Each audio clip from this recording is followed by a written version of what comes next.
মিঠিঝোড়া ধারাবাহিকে দেখেছিলাম আমরা নীলু চেষ্টা করছে রায়কে আঘাত করার, সকলে মিলে বেরিয়ে যাবে, সেই সময় ওয়াশরুমে গেছে।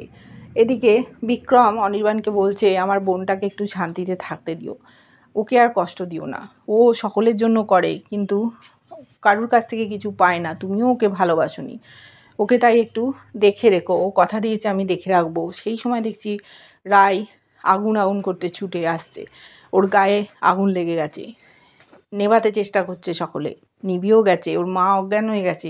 নীলু ভাবছে যে দিদিভাই আবার বেঁচে গেল, আমি ওকে মারতে পারলাম না। জানতে কি পারবে এই কাজটা কার? মাকে বলেছে রায় আমি ভালো আছি, ননদকে বিদায় করবে ওই পরিবারের দুই বৌমণি, সেও ওদের সাথে মিলেমিশে গেছে। এমন একটা পরিবারে রায় এসেছিল যেখানে সকলে ওকে ভালোবাসে। কি হবে নীলুর?